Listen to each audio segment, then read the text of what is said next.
Si vous croyez que la façon dont vous pensez a un certain effet sur votre vie et que vous avez les mêmes pensées chaque jour, comme 90% de la plupart des gens ont les mêmes pensées que la veille, seriez-vous d'accord alors que si vous ne vous réveillez pas chaque matin, vous êtes défini par une vision de votre avenir? Alors vous allez à peu près vivre des souvenirs de votre passé et vous serez prévisible dans votre vie. Oui ou non? Parce que le cerveau est un enregistrement du passé. Et donc, si vous ne créez pas un nouvel avenir, est-il possible que vous croyiez en votre passé plus que vous ne croyez en votre avenir? Et est-il possible que beaucoup de gens ne veulent pas créer un nouvel avenir parce qu'ils sont plus amoureux de leur passé que de leur avenir? En fait, ils romancent leur passé chaque jour. Alors, est-il possible que cette personne dans les mêmes circuits cérébraux et les mêmes émotions du passé regarde sa vie à travers la lentille du passé? Et ils ne voient pas les choses telles qu'elles sont. Ils perçoivent et voient les choses comme elles sont. Et ils racontent une histoire dans leur esprit qui les amène à percevoir la vie de la même manière que cette histoire. Vous êtes toujours avec moi? Alors vous avez demandé à cette personne « Alors pourquoi es-tu comme ça ?»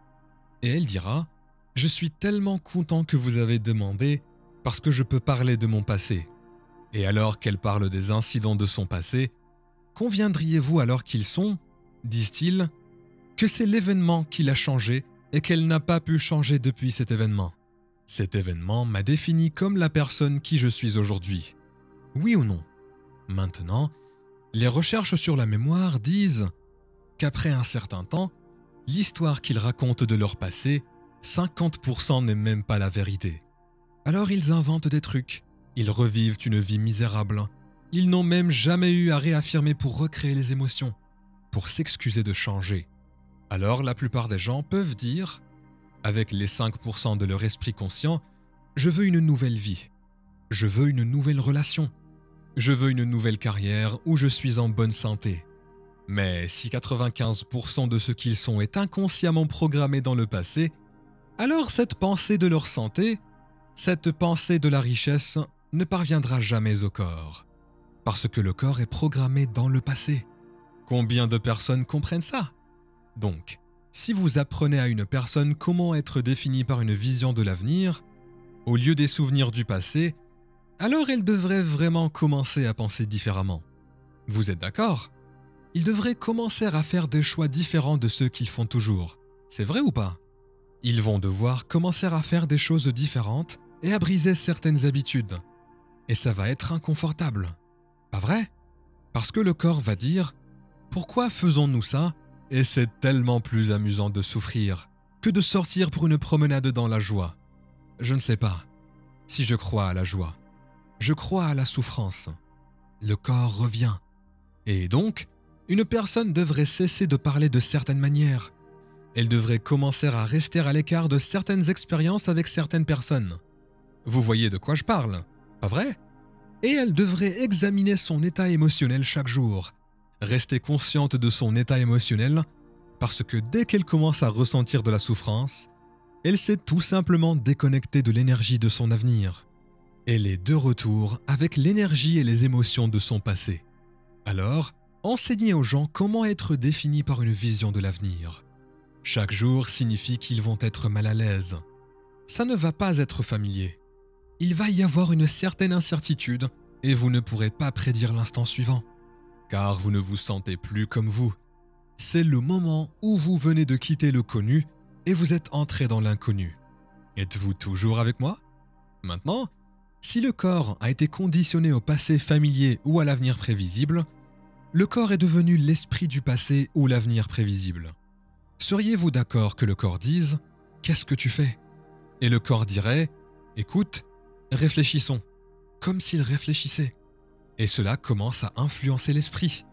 Et les gens commencent à entendre des voix dans leur tête. Et si vous répondez à une seule de ces mêmes pensées, vous savez, à partir de demain, vous ne changerez jamais. C'est la faute de votre ex, celle de votre mère. Si vous répondez à l'une de ces mêmes pensées familières, ces mêmes pensées mènent à ces mêmes choix, qui conduisent au même comportement et créent les mêmes expériences et produisent les mêmes émotions. Une personne dit « Ah, ça me va, ça me semble mieux. Maintenant, ils sont de retour à leur soi confortable. Et c'est pourquoi le changement est si difficile. Donc, de nouvelles pensées devraient conduire à de nouveaux choix. De nouveaux choix devraient conduire à de nouveaux comportements. De nouveaux comportements devraient créer de nouvelles expériences, et de nouvelles expériences créer de nouvelles émotions. On est d'accord. Et nos recherches montrent que les gens qui font ça en 4 jours, ils changent leur expression génétique. En 4 jours, et vous savez que je sais, le premier jour, ils ne veulent pas le faire, et ils veulent retourner se coucher, et ils me détestent et écrivent un mail. Vous savez que je suis un menteur. Vous savez, tout ça. Ils veulent arrêter. Vous savez, et je veux que vous sachiez qu'il n'y a pas de mauvaise méditation. C'est juste que vous vous surmontez. Et vous pouvez le faire maintenant, ou vous pouvez attendre. Mais c'est maintenant le nouveau plus tard. Alors, si votre personnalité crée votre réalité personnelle, donnez-moi un signe de tête. Et votre personnalité est composée de la façon dont vous pensez, agissez, et la façon dont vous vous sentez, alors la personnalité présente vous a appelé. Levez la main. La vie actuelle a créé ce qui s'appelle votre réalité personnelle. Oui ou non? Mais si vous commencez avec le temps, pour prendre conscience de vos pensées inconscientes, vous prenez conscience de vos comportements automatiques, de la façon dont vous parlez, de la façon dont vous agissez. Et vous pouvez regarder une émotion et dire « Mon Dieu, je ne savais même pas que c'était de la culpabilité. Je me suis juste senti comme si c'était moi toute ma vie. Seriez-vous d'accord ?» Ainsi, plus vous devenez conscient de ces états inconscients de l'esprit et du corps, moins vous irez inconscient pendant votre journée d'éveil. Oui ou non? Alors, la plupart des gens essaient de créer une nouvelle réalité personnelle. Une nouvelle vie en étant la même personne, la même personnalité, et ça ne fonctionne pas. Vous devez littéralement devenir quelqu'un d'autre. Donc, sur 95% de qui vous êtes, à l'âge de 35 ans, est un ensemble de comportements mémorisés, d'habitudes inconscientes, de réactions émotionnelles automatiques, câblées, de croyances, de perceptions, d'attitudes, qui fonctionnent automatiquement par le programme informatique subconscient. Donc, pour que vous puissiez changer, vous devez entrer dans le système d'exploitation où ces programmes automatiques existent et vous familiariser avec eux. On est d'accord? Et vous savez, alors que vous commencez à observer ces pensées, prenez conscience de ces actions. Remarquez ces sentiments. Tout d'un coup, vous n'êtes plus plongé dans le programme. Votre conscience, vous n'êtes plus inconscient. Vous êtes conscient et vous faites attention. Et vous commencez à objectiver votre vous subjectif. Et si la méditation signifie se familiariser avec, alors plus vous vous familiarisez, et moins vous êtes « je ne peux pas »,« je veux arrêter »,« c'est trop difficile ». Plus c'est conscient que c'est un obstacle qui se trouve entre vous et quelque chose que vous voulez vraiment. Vous écouterez moins cette voix dans votre tête pendant votre journée d'éveil. Êtes-vous d'accord? Et si vous venez de dire « il est 10 heures, je ne me suis pas plaint de toute la matinée », cela devient vraiment difficile. Je veux juste arrêter cette dame et juste souffrir et jouer avec elle. Juste me lier à quelque chose. Lorsque vous devenez conscient que votre corps voulait faire ça, seriez-vous d'accord, alors, pour dire que ce serait une victoire de votre journée? Et ces victoires s'additionnent. Seriez-vous d'accord? Et vous savez, si vous associez cette personne, votre meilleur ami, à la souffrance, et au moment où vous les voyez, votre corps va « Oh, ça va être un si bon stimulus. J'attends la réponse. » Le corps va commencer à dire « Plains-toi, plains-toi, plains-toi. » Le cerveau va commencer à se plaindre. Vous vous surprenez à faire ça. C'est aussi une victoire. Si vous pouviez donner à tout le monde dans le monde une expérience à faire pendant 30 jours, une activité qu'ils devraient faire tous les jours pendant 30 jours, qu'est-ce que ce serait? Ah, je leur demanderais de sortir un morceau de papier et d'écrire chaque pensée qu'ils ont pensée, qui se tient entre leur avenir et où ils se trouvent, écrire toutes les habitudes et comportements, même la façon dont ils parlent, qui les empêche de devenir la personne sainte, riche ou libre. Et puis commencer à reconnaître les émotions qui les maintiennent dans le même état d'être chaque jour et devenir si conscient de ses pensées, comportements et émotions, qu'ils ne laisseraient aucun d'eux passer inaperçu par eux. Ensuite, je leur demanderai d'écrire les pensées qu'ils veulent tirer et câbler dans leur cerveau. Je voudrais qu'ils écrivent à quoi ressemblent les comportements de la personne qu'ils voulaient devenir. Et je voudrais qu'ils s'entraînent à y penser, qu'ils s'entraînent en le répétant, puis je leur demanderai « Quelles émotions ressentiriez-vous lorsque votre avenir se produira ?» Parce que vous devez enseigner émotionnellement à votre corps ce dont cet avenir aura l'air avant qu'il ne se produise tous les jours. Si vous vous entraînez avec diligence et sincérité, et que vous devenez simplement conscient de qui vous ne voulez plus être, et continuez à prendre conscience de qui vous voulez être, vous devriez commencer à voir des preuves dans votre vie. Et quand cela se présente d'une manière que vous attendez le moins, cela vous surprend et ne laisse aucun doute que cela vient d'un esprit plus grand. Alors vous serez inspiré pour le refaire. Et maintenant, nous pensons que nous sommes davantage les créateurs de nos vies et moins les victimes de nos vies. Je crois aux possibilités humaines, au potentiel humain. Et je pense que l'une de nos plus grandes croyances limitées, c'est la croyance d'à quel point nous sommes vraiment limités.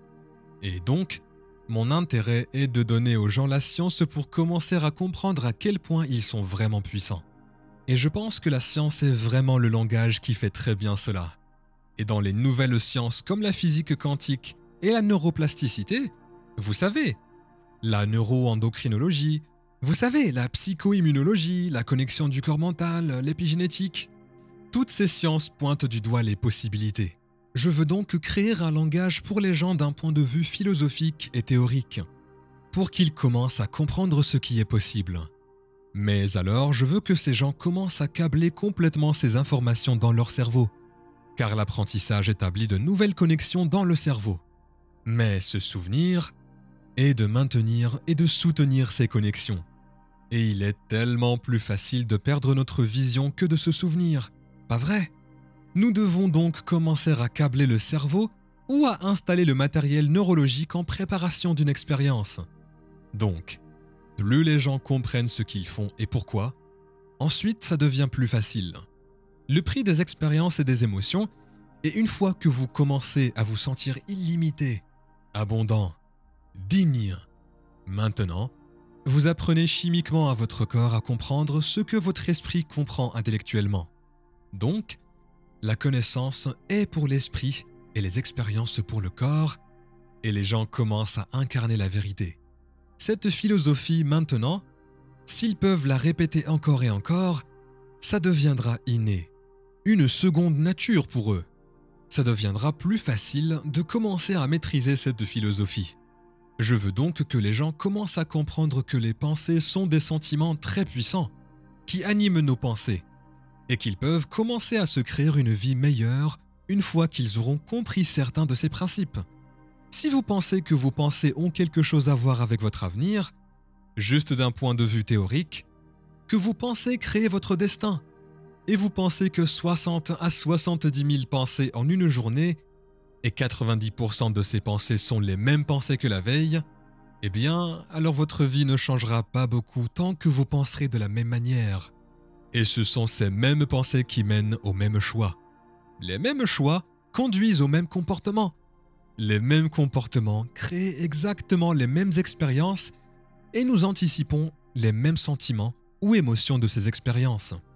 Et ces émotions sont le gain qui anime les mêmes pensées, tandis que notre biologie et nos neurones et la neurochimie, ou des hormones et même notre expression génétique seront égales à la façon que nous pensons, agissons et nous sentons.